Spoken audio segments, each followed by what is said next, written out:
Tamil cinema நேயர்களுக்கு அன்பு வணக்கம். வெல்கம் டு எம்டி திரை. இந்த ஷோல G20 அப்படிங்கிற இங்கிலீஷ் திரைப்படத்தினுடைய ரிவ்யூ தான் நம்ம பார்க்க போறோம். இந்த படம் அமேசான் பிரைம்ல தமிழ் டப்பிங்கோட அவைலபிளா இருக்கு. ஒரு ஆஸ்ட்ரேஜ் த்ரில்லரா இந்த படத்தை கொடுத்திருக்காங்க. G20 அப்படிங்கிற உலக மாநாட்டுல உலக தலைவர்கள் எல்லாமே கலந்துக்கிறாங்க.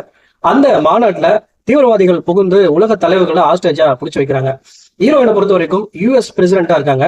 இவங்க விவசாயிகளுடைய நலன் கருதி டிஜிட்டல் கரன்சியை லான்ச் பண்றதுக்காக அந்த மாநாட்டுக்கு போறாங்க.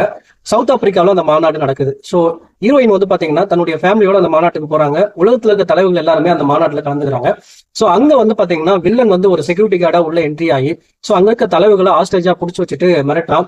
ஸோ அங்க இருக்க உலக தலைவர்களுக்கு என்ன ஆகுது, ஏன் வந்து வில்லன் அவங்களை பிடிச்சி வச்சிருக்கா, அதுக்கான பர்பஸ் என்ன, டூஸ் என்ன ஆகுது அப்படிங்கறத அந்த படத்தினுடைய மீதி கதை. இந்த படத்தை பத்தி அல்ல சொன்னோம் அப்படின்னா, இந்த மாதிரியான கதைக்களம் கொண்ட படங்கள் அப்படிங்கிறது ஏராளமா நம்ம பார்த்திருப்போம், ஆயிரக்கணக்கில்.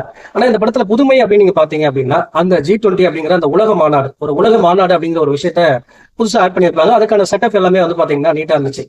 அடுத்ததான் வந்து பாத்தீங்கன்னா, இந்த மாதிரியான கதைக்களத்துல அதாவது தலைவர்களை கடத்திட்டாங்க அப்படின்ற போது ஒரு ஹீரோ வந்து ஆக்ஷன்லாம் பண்ணி அந்த தலைவர்களை காப்பாத்தி கொண்டு போவாங்க. ஆனா இந்த படத்துல முதல்வன் அர்ஜுன் மாதிரி வந்து பாத்தீங்கன்னா ஹீரோயினே வந்து பாத்தீங்கன்னா பிரசிடென்டா இருந்தாலும் ஆக்ஷன்ல ஈடுபட்டு அவங்களே வந்து பாத்தீங்கன்னா காப்பாத்துறாங்க.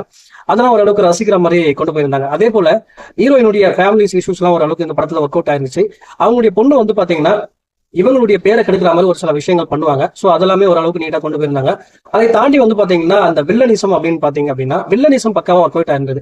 ஆனா அந்த வில்லனுடைய கேரக்டர் டிசைன் அப்படிங்கிறது வழக்கமான ஒரு கேரக்டர் டிசைனா கொடுத்திருந்தாங்க. அதாவது அவர் ஆல்ரெடி மிலிட்டரியில ஒர்க் பண்ணிட்டு இருந்திருப்பாரு. ஒரு சில காரணங்களால வில்லனா மாறி இருப்பாரு. இது ஆல்ரெடி நிறைய படங்கள்ல பார்த்து பழக்கப்பட்ட ஒரு கதையா தான் இருக்கு, ஒரு கேரக்டர் டிசைனா தான் இருக்கு. அதை தாண்டி இந்த படத்துல புதுமை அப்படின்னு நீங்க பாத்தீங்க அப்படின்னா எதுவுமே இல்லைங்க. ஒரு வழக்கமான ஒரு ஆஸ்ட்ரேஜ் டிராமா தான். புதுமை அப்படிங்கிறது இந்த படத்துல எதுவுமே புதுசா இல்ல. ஒன்ஸ் டைம் இருந்தா இந்த படத்தை ட்ரை பண்ணி பாருங்க. இந்த படத்துக்கு நான் கொடுக்குற ரேட்டிங் 5 to 2.75. அடுத்த வருஷத்துல சந்திக்கிறேன். நன்றி, வணக்கம்.